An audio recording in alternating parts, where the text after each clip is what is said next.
Ngayong araw nga, samahan niyo ako na magpunta sa Chinook Mall. Ang pinakabalak nga namin ngayong araw ay dapat ay titingin lang kami ng mga accessories para sa winter. Dahil nga sa panahon na to, talagang winter is coming na. Ito lang talaga yung isang advantage pag malapit ka sa pinaka-city. Talagang anytime nga ay pwede kang magpunta, lalong-lalo na sa downtown. 4 months na rin ako dito. Sa 4 na buwan na yon, medyo marami-rami na rin ako napuntahan at nalaman dito sa area. Papapansin nyo nga dito na ang mga puno ay kulay dilaw na. Kaya nagsisimula na talaga yung fall season or autumn. Ang weather talaga dito sa ngayon ay hindi mo matimpla.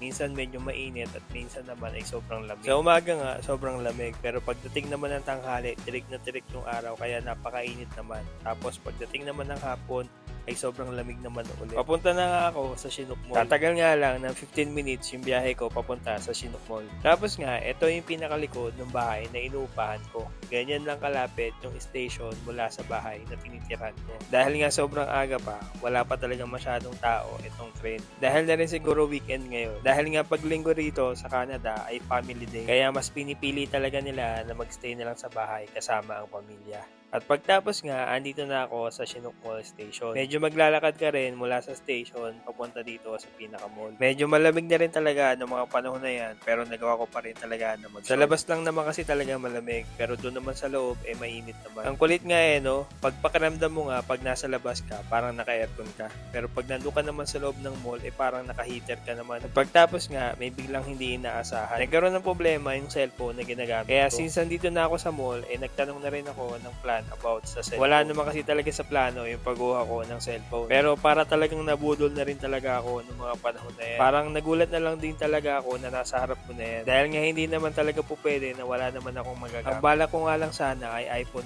15 Pro Max. Kaso nga, nung nagtanong naman ako ng about sa 16 Pro Max, halos parehas lang yung babayaran ko monthly. $5 nga lang yung naging difference ng 15 Pro Max at 16 Pro Max. Kaya mas pinili ko na lang yung 16 Pro Max para isang sakit na lang ng ulo sa bayaran. Bago nga ako nagpunta dito sa Fido, nagtanong na rin ako sa ibang network provider. Sa Bell, sa Virgin, sa Rogers. Pre-order nga lang yung iPhone 16 Pro Max sa kanilang tatlo. Nung nagtanong nga ako sa Fido, available yung 16 Pro Max at nag-iisa na lang talaga. Kaya hindi na rin talaga ako nakapili ng gusto ko talagang kulay. Gusto ko nga sana ay yung natural titanium na kulay. Tumagal nga lang ng 20 minutes yung naging transaction namin para dito sa phone. Requirements nga lang ay yung provincial ID at saka yung credit Pagdating card. Kasi sa credit card, doon makikita yung credit score or yung credit history. Dahil dito nga sa Canada, napakahalaga ng credit. Dahil kadalasan nga ay credit card na talaga ang ginagamit ng transaction dito. Kaya yung mga company dito, hindi natatakot na magbigay ng credit dahil card. Alam nila na babayaran mo talaga yung mauutang mo. Dahil nga pag hindi mo binayaran, ikaw lang din talaga yung magkakaroon ng problema dito sa Canada. Kaya kaskas pa more sa credit card dito sa Canada.